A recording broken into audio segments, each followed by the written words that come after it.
Ya, selamat siang teman-teman. Balik lagi sama gua Momo Jiraya. Kali ini dan di video ini gua bakal lanjutin video gua bersama Bang Feby. Hari ini sih rencananya dia ngajak gua untuk menguras kolamnya dia. Terus gimana cara milih female dan male-nya di umur yang kecil kayak gitu.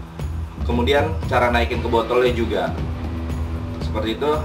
Kemungkinan dilanjutkan dengan Q&A kalau waktunya ada ya. Kalau waktunya ada, kita lanjutin Q&A gimana proses yang terbaik dalam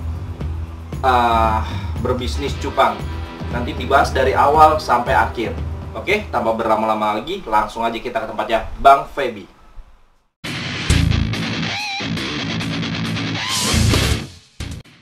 Ya teman-teman, nih gue udah nyampe lagi nih tempatnya Bang Feby. Semoga dia ada di tempat ya, karena gue udah janjian sih sebenarnya. Assalamualaikum.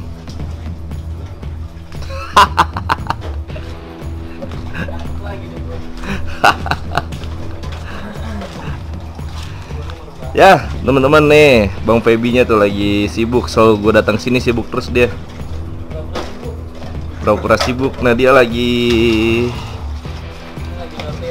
nyortir ikan.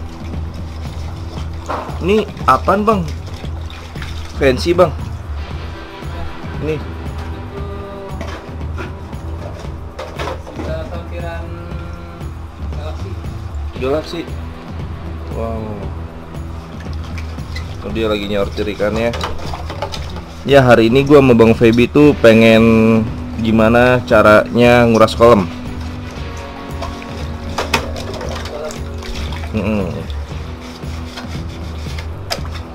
Pengen infoin ke kalian gimana caranya nguras kolam yang baik dan benar. Bener bang? Habis itu baru Q&A, baru penjelasan penjabaran gimana cara merawat cupang yang baik dan benar dari awal ya bang ya. Ya, gua juga nanti mau naikin ini Half moon. Ntar mau naikin half moon ya. Half moon Galaxy. Kemarin kan lo lihat bentukannya, kan? Sekarang lo lihat anakannya. Gue mau sortir. Insya Allah kalau bisa naik semua hari ini gue mau naikin. Oke, kalau gitu kita tunggu ya. Nih biarin Bang Feby beres-beres dulu lah.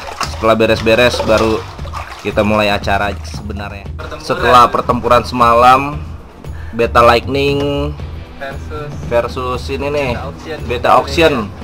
Ini salah satu bisa dibilang timnya Beta Lightning ya. Nanti kecapean banget tuh, main tidur. Nah, dia saking itunya sampai bolong-bolong tuh, saking semangatnya semalam. Nah, kenapa ditutup mas? Mas, mas. Akhirnya bangun. Oh ya, pokoknya kalau kalian kehabisan ikan di Beta Lightning ada di Beta Auction ya bang ya. Tuh Bang Feby mah imut tuh, lihat kayak gitu. Ada apa ini?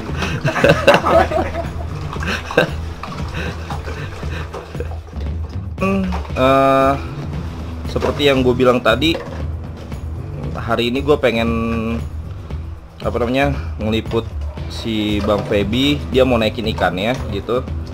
Kemudian nanti kita baru ada Q&A. Tapi ini gimana caranya naikin ikan dari wadah pembesaran ke botol. Nah, ini kurang lebih yang disiapin adalah 800 botol ya. Ya Wal, kurang lebih ya Wal ya. Ini ada 800 botol lagi disiapin sama awal, nanti diisi air kayak gini nih.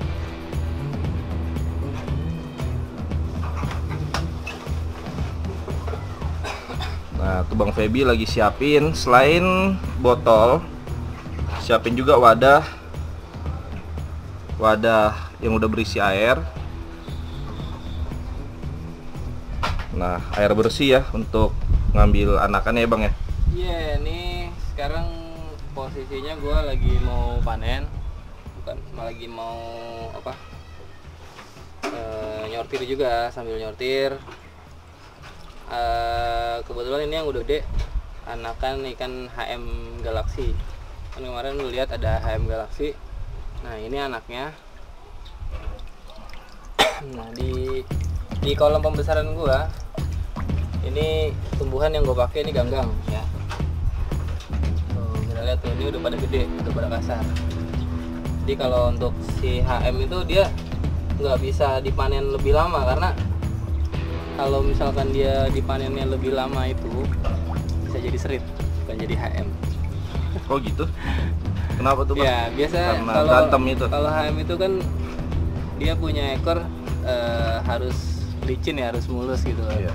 Nah kalau kita lama, kita telat untuk panen kayak HM atau serit itu telat untuk dipanen, itu nanti rusak atau kalau serit putus itu dia bakalan reject, jadi dia nggak bisa normal lagi kalau untuk serit. Kalau untuk HM pun kalau sampai putus ekornya, tulangnya itu putus, itu udah biasanya udah mau gede, itu udah nggak bakalan normal.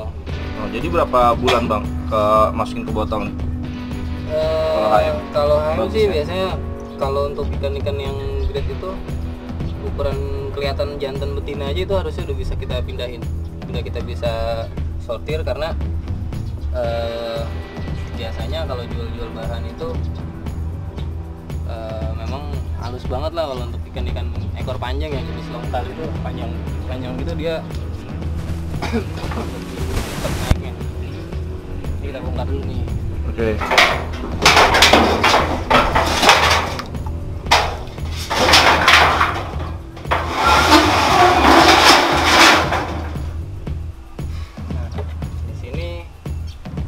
Gua nggak salah naruh, jadi kurang lebih ada kemarin 4 pasang, tapi gue campur. Di sini ada HM, ada plakat. Nah HM itu biasanya dia lebih cepat gedenya, plakat itu memang biasanya agak lambat. Jadi di sini selain gue nyortir si HM untuk gue taikin ke botol, gue juga sortir ikan yang telat gede. Ikan yang telat gede? Yang telat gede biasanya kan dia karena telat kalah makan dengan teman-temannya yang lain gitu kan. Dia ada yang agak kecil dan ada yang gede banget. Nah itu yang kita harus pisahin. Kalau kita pisahin nanti dia bisa bareng lagi gedenya. Oh gitu? Gitu. Nah, bisa bareng lagi. Nah nih ya, nih wadahnya nih yang tadi tempatnya tuh. Ini ada 3 tempat. Satu misal ini untuk jantan, ini untuk pemisahan betina, dan ini untuk yang masih kecil-kecil gitu. Size-nya ya. Nanti yang kecil-kecil ini bisa kita masukin lagi ke kolam. Oh, balikin lagi ke kolam kalau masih kecil ya. Kolam yang kecil. Jadi nggak semuanya kita naikin. Kita naikinnya yang kasar-kasar aja. Nah, gua kalau untuk proses penyortiran ini kadang kan ada teman-teman yang suka nyortir tuh di baskom. Jadi ikan semua diserok masukin baskom, baru dipindahin di sortir jantan betina atau yang kecil. Tapi gue lebih seneng aja kalau nyortir itu modelnya gini. Kita nyerok tuh nggak terlalu banyak ya. Kita cari tempat yang PW dulu nih biar bisa santai. Soalnya nyortir itu lama. Nah kita bisa begini, pilih yang jantan, ini betina nih, kita pindahin jantan. Ini kan kayak gini nih, ada ukurannya agak yang kecil-kecil tuh. Nah ini kita masukin ke yang kecil, yang gede kita masukin ke tempat yang gede, jantan. Ini plakat nih, plakat Galaxy nih. Oke, dia udah mulai mutasi warnanya. Udah kecil-kecil gitu ya. Ya. Udah gitu ya. Tuh ya, udah kelihatan. Udah kelihatan warnanya. Tapi dia masih belum waktunya naik. Ini betina. Tuh, ini HM ini udah mulai mutasi nih. Tuh, kalian bisa lihat tuh, dia udah nunjukin proses mutasinya dari warna dasarnya itu hijau atau enggak biru sekarang dia udah mulai rontok, berubah dia warnanya, makanya gue harus buru-buru naikin. Kalau enggak nih nanti makin gede dia makin galak, akhirnya teman-temannya bisa pada ini habis ya, pada rusak ekornya.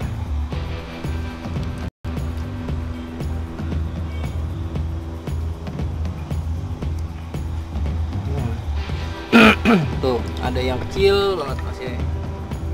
Nah kalau yang ini, yang kecil ini plakat. Nah, yang ini plakat nih. Ini plakat bisa gue pindahin. Dan kalau ada pun HM yang kecil banget itu biasanya pada saat kita nuang itu ada kendala di pakan. Kayak yang pernah gue jelasin itu kan, lo harus siapin kutu air sebelum ikan itu lo tuang. Fungsinya apa? Fungsinya itu untuk buat si kutu air itu dia bertelur di tempat ini, sehingga anaknya nanti, anak kutu air itu bisa langsung kemakan sama si burayak yang baru kita tuang. Itu fungsinya. Okay. Dan menurut gua kebanyakan teman-teman petani gua pun di situ kurang menyadari gitu loh. Hanya paling beberapa orang yang ngejalanin hal ini tanpa dia tahu basicnya sendiri. Nah itu gue pengen gue jelasin buat kalian tuh basic dari anak ikan baru netes. Itu biasanya pertanyaan paling gampang, bang, anak ikan baru netes itu makannya apa sih gitu loh. Ya kebanyakan nanya gitu sih. Iya. Nah ini jadi yang kita harus persiapin tuh yang harus persiapin itu tempat pemijahan, tempat pembesaran anakan ini harus diduluin kutu air sebelum kita tuang. Jadi kita nungguin si kutu air itu pecah ya, berkembang biak gitu. Nah itu kata-kata lu Romo, banyak salah persepsi orang lain. Iya. Lu bilang tadi kutu air itu pecah kan? Iya. Nah kutu air itu termasuk dalam kategori udang-udangan, dalam jenis udang-udangan. Dia bukan amuba atau bakteri yang membelah diri. Oh gitu. Tuh, ya, itu mesti gue tegasin ke kalian. Kutu air, Daphnia magna, terus sama Artemia itu sama udang ya. Jenis udang-udangan. Jadi dia mengalami proses molting atau ganti cangkang, dan terus dia itu bertelur, bukannya membelah diri. Oh, nah, itu perlu ditegasin ya. Itu dia bertelur, bukan membelah diri. Contoh kayak Daphnia yang kita bisa lihat jelas ya. Daphnia itu kalau kalian perhatiin dideketin ya, kalau orang sini bilang didelengin. Diapain bang? Didelengin. Delengin Tuh di pelototin gitu. Nah pada saat dia udah matang telur, itu di badannya tuh ada hitam, kalau enggak ada putih-putih gitulah, bintik-bintik. Nah berhubung Daphnia gede itu kalau kita zoom pakai kamera tuh bisa dihitung telurnya. Oh gitu. Tapi kalau kutu air nggak bisa, nggak kelihatan. Itu jadi kutu air itu bertelur ya, bukannya membelah diri ya. Itu gua dari dulu berusaha menjelaskan atau menegaskan ke teman-teman, ternyata masih banyak yang masih belum tahu. Iya, kayak saya aja belum tahu kan. Kutu air tuh mecah aja. Mecah itu apa? Bukan kutu air. Ngebelah gitu dia. Iya. Dia kalau misalkan kelihatan ada kayak selaput-selaput yang ngikutin, nah itu adalah proses moltingnya dia gitu. Dan kalau mau dipakai untuk pakan burayak itu minimal lu harus inepin dia 1 malam.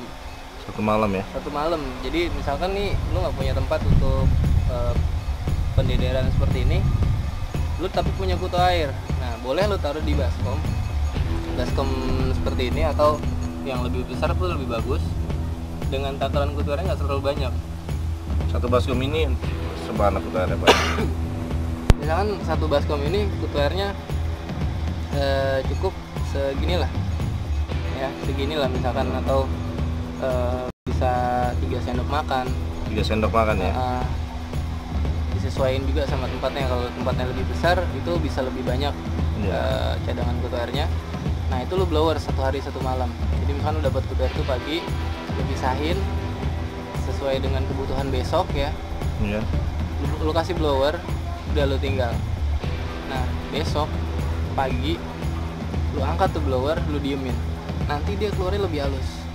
Oh, oke. Nah, Blower dia- itu apa sih bang? Blower?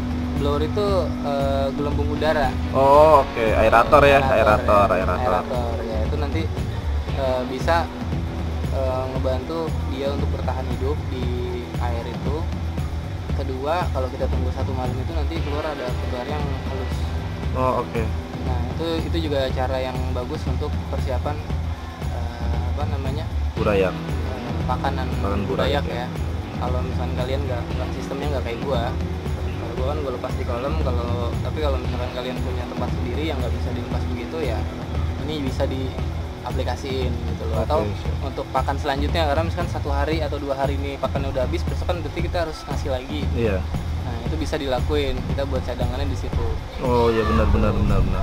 Kan kebanyakan orang nggak kepikiran tuh ya. Hari ini dapat UTR dihabisin aja. Iya, jadi kadang kalau orang bilang, wah gue pusing nih, lagi banyak burayak, nggak tenang. Justru sebenarnya kalau menurut gue punya burayak itu lebih santai gitu loh. Karena burayak gue di sini makannya 2 hari sekali. Hah? Iya, kadang gue bisa 3 hari sekali. Karena yang tadi itu ya. Karena ini luas area sama jumlah burayak ini bisa kita masukin pakan, bisa di-stok buat 3 hari atau 2 hari gitu loh. Dia nggak bakal mati kalau di tempat segede ini, terus tinggi airnya segini tuh nggak bakal mati. Asal jangan kutu air mati yang lo taruh, pasti nggak bakal hidup. Tapi kalau kutu air segar normal lo taruh sini, itu bisa cukup untuk 2 atau 3